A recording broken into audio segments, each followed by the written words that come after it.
me what they wanna see me for. Hit me out, here we go. What's the re-report? Tell me what they wanna see me for. Hit me out, here we go. What's the re-report? Tell me what they wanna see me for. Hit me out, here we go. What's the re-report? Tell me what they wanna see me for. Hit me out, here we go. What's the re-report?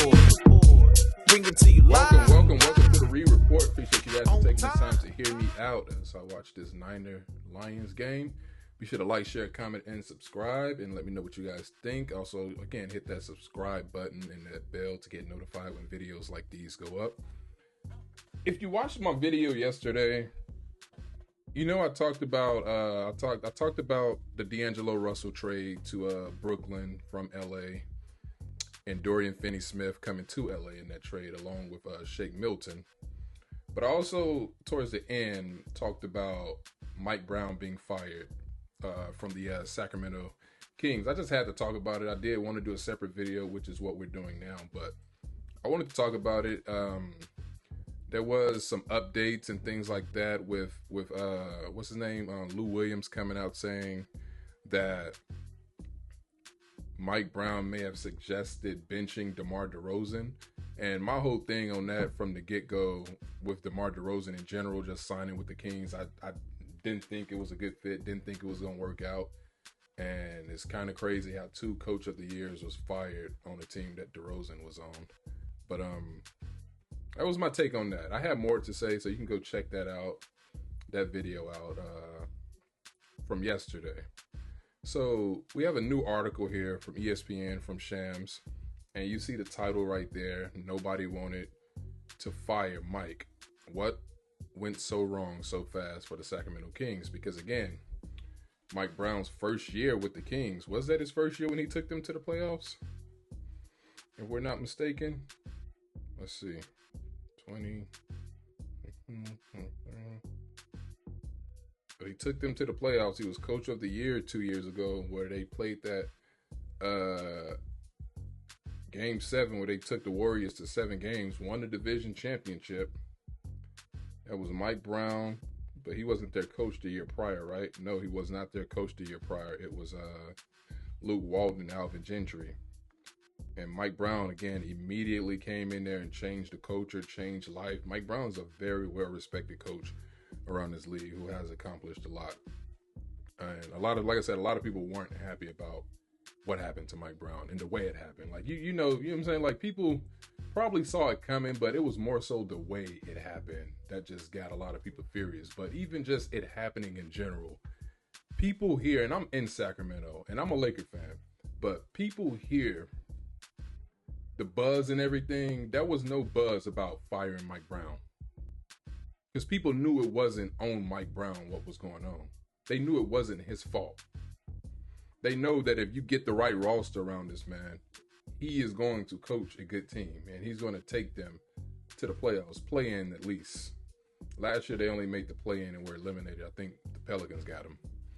But that was because, even last year, that was because they never got better. They never upgraded their roster to get them over the hump from Game 7 against the Warriors the year prior. And then this year, adding DeRozan and letting go, what's his name? Letting go Harrison Barnes. That was just a mistake. That was a mistake, letting go Harrison Barnes for DeRozan, because DeRozan he doesn't fit. He slows the game down, and that's not the way the Sacramento Kings are designed to play. That's a run and gun team. I watched them in all 4 games against the Lakers this year, and they were not running the Lakers like they were in years past. They play too slow, and it just seems like they people like De'Aaron Fox, and then they just, you know what I'm saying, with 30-some games into the season, it's like it's already lost hope. Like, this ain't going nowhere.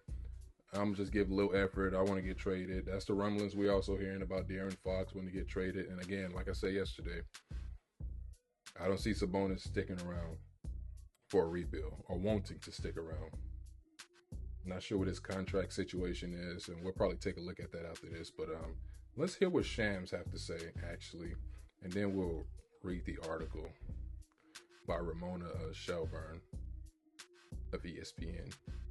So again, Mike Brown was fired. And It's about 1:13, and then we'll read this. So make sure the audio is working first. Let's stop this beat real quick and let's play it. What ultimately led to them deciding to move on from Mike Brown? Let me just set the scene for you. Mike Brown on his way, other players, coaches on their way to the team plane in Sacramento. They were flying to Los Angeles for a game there this weekend against the Lakers. And that's when Mike Brown got the word that he was being fired. And then all the players, coaches, still on the plane waiting for the word on who the interim head coach will be. And it's going to be Doug Christie. He played 5 of his 15 NBA seasons in Sacramento. He's been assistant there since 2021-22, and now he becomes the interim head coach. 5 straight losses, 12 of the last 17 games lost. Okay, so I guess this video is from before they even played the Lakers Saturday, but we'll finish it out. I never saw this. I don't. By the Sacramento Kings. The organization felt like they just had thoroughly underperformed this season. This is a year that started off with grand expectations with De'Aaron Fox, Domantas Sabonis. You bring in DeMar DeRozan as a marquee free agent signing. This is not the season that they expected. And Mike Brown, you think about his tenure, 2023 Coach of the Year. He had back-to-back winning seasons as head coach, 107-88 record as head coach. He just signed a 3-year extension in June, and now 6 months later, just another Sacramento Kings coach fired. What ultimately led? Yeah, so again, Mike Brown is getting paid. Remember, like I said yesterday, remember when he was coaching the Warriors as an assistant coach for the Warriors with Steve Kerr, he was still getting checks from LA and Cleveland when they fired him. So it's like I said, man, it's crazy. The short leash is just crazy, and the manner they go about it when it's certain people they fire, the manner they go about it is just so crazy. Because if it were any other coach, 9 times out of 10, the report is they agreed to part ways, and it's not they fired the guy on his way to the airport. They called him. They didn't even have the decency to fire him to his face or call him in the office. They fired him while he was in the car on the way to the airport, not knowing that he was about to get fired. So that's crazy. But here is this article. Oh, and today is LeBron James' 40th birthday, by the way, in case anyone was wondering. So here's this article. Okay. Text would come. Okay. The text would come in like clockwork. After every practice and every shoot around, De'Aaron Fox would check his cell phone for a detailed message from his now former coach, Mike Brown. He texts me every day with a grade, Fox told ESPN this weekend following Brown's dismissal Friday. Fox liked the push. I've always been coach hard, Fox continued. I went to Kentucky because John Calipari, former coach there, would be hard on me. So it bothers Fox that Brown's harsh comments about a bad foul he committed on Jaden Ivey at the end of Thursday night's unseemly loss to the Detroit Pistons in what turned out to be the final post-game news conference of Brown's Kings tenure had anything to do with the organization's decision to part ways with the coach Friday afternoon. So he's mad that people are even suggesting that those comments had something to do with him getting fired, or trying to place the blame on De'Aaron Fox as the reason that Mike Brown was fired. I feel like there's this perception that people thought that we were at odds, Fox says. You can ask anybody in this organization. Me and Brown have never had an argument. We could disagree with something. We talked about it and it was done. It was gone. If anything, Fox said Brown did exactly what he explicitly tongue twister, told him he'd do, explicitly, because he knew Fox could take it and the team needed something to shake them out of the funk that ultimately cost Brown his job.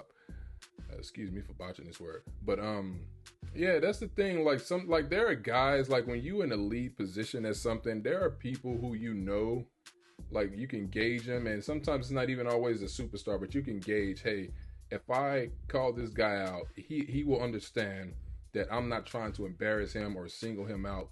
He understands that I'm pushing him. I'm pushing him because I know he can take it, and you can get the team to respond that way, in a positive way that way. Like I get what he's saying.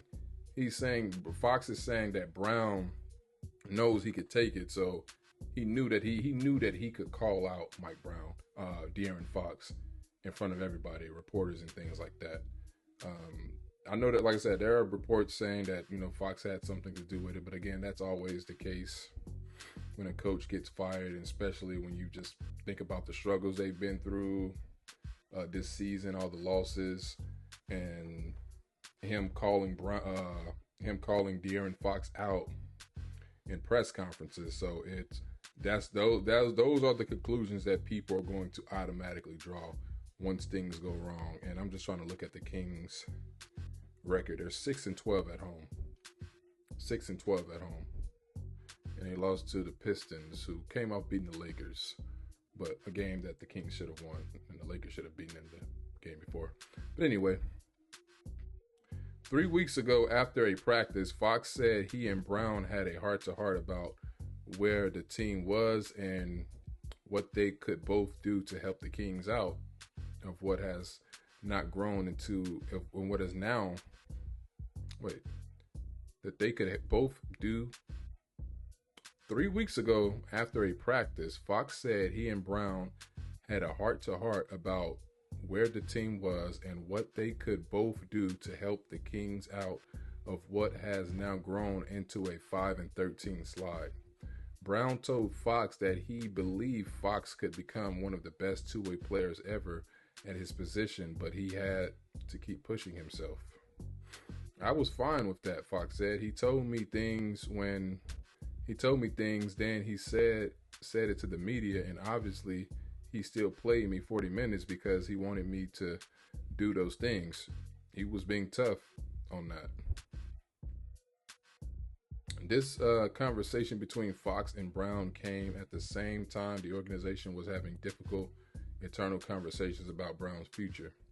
It baffles me, bro. The Kings' ownership, and it baffles me how it's like they really aren't. I saw this meme, this fake meme, fake statement about the Kings letting Mike Brown go, and it says something of the lines of Mike Brown was it was fake, of course. The Kings didn't really write this. Mike Brown was dangerously close to getting us over 500, and we've built the, like inconsistency. What it was basically saying is inconsistency is what we are, and they don't want to be consistent. But it's you think about a fake letter like that, and it's like the Kings don't really want to be good because they had their guy, and I'm gonna stand by that. They had their guy in Mike Brown.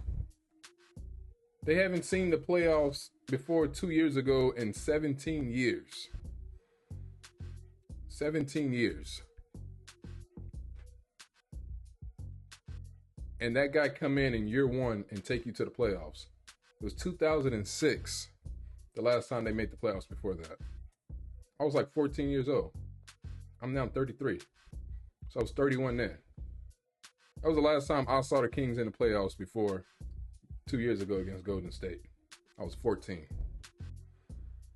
And they got a guy in there who turned things around in 1 year, won Coach of the Year, won the division, took them to the play-in last year, and they just fired him. It's like they don't want consistency, because who of high value coaching is going to want to coach there? Who's going to want to coach there? In Sacramento, out here in Sac. Who's going to want to play there? Everybody's taking note on that. Again, the people, the coaching fraternity, they all had something to say about it. Steve Kerr, Mike Malone, many more. They all had something to say about it because it's just something you don't do. You fire him, like we get it. It's still dumb to fire him, but like I said, how you did it.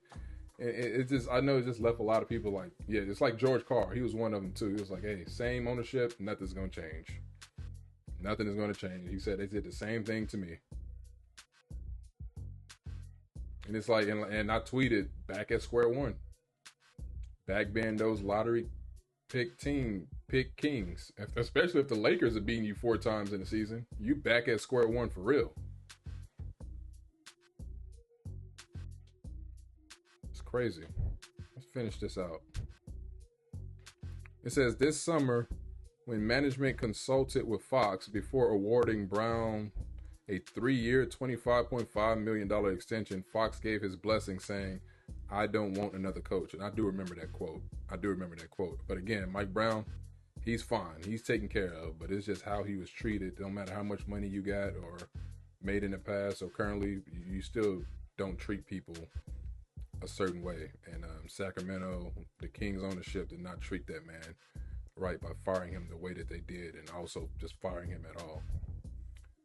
But Fox's decision not to sign an extension like his coach did this offseason sent a message that was consistent with his long-held priorities, winning and continuity.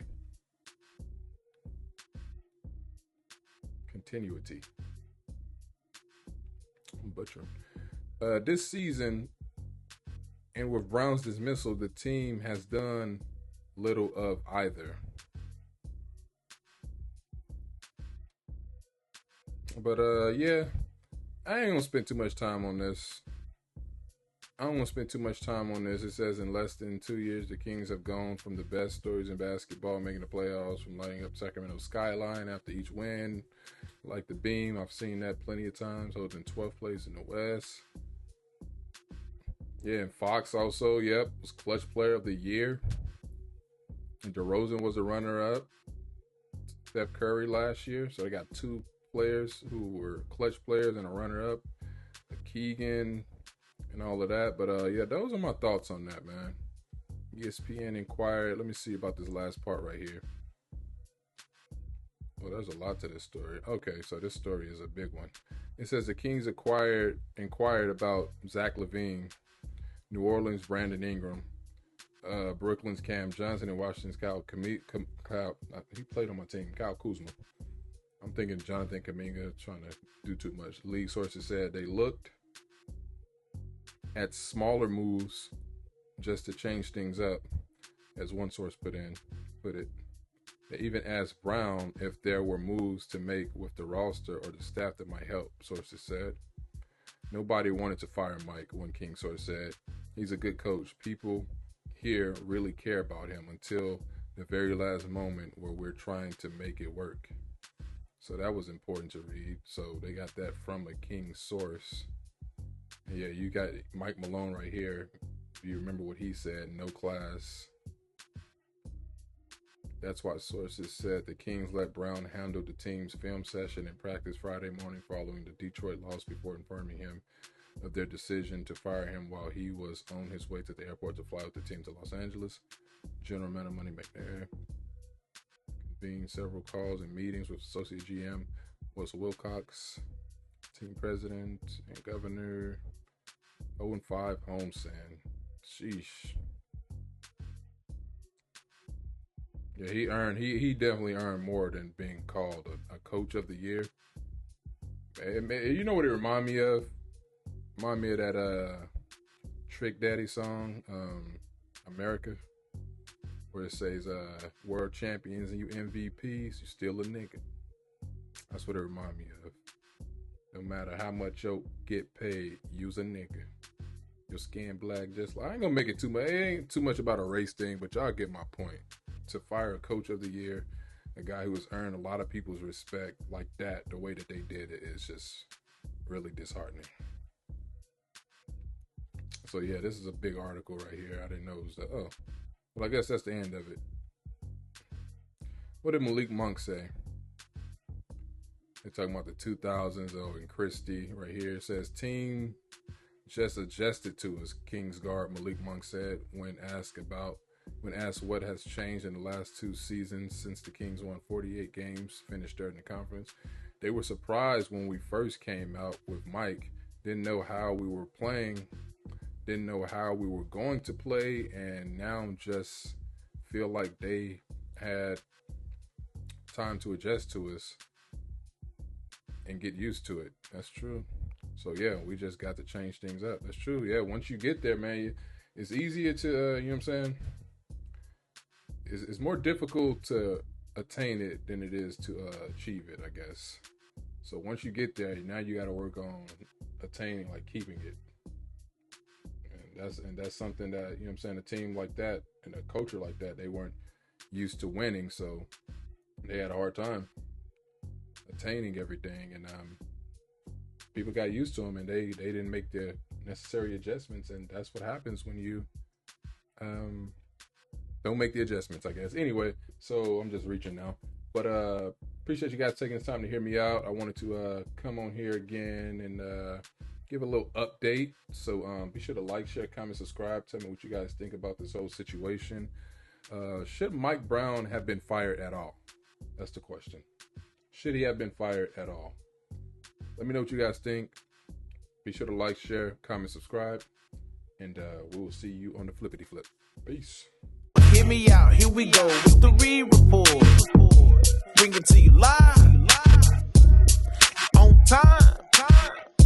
Bring it to you live, on time. Bring it to you live, on time. Bring it to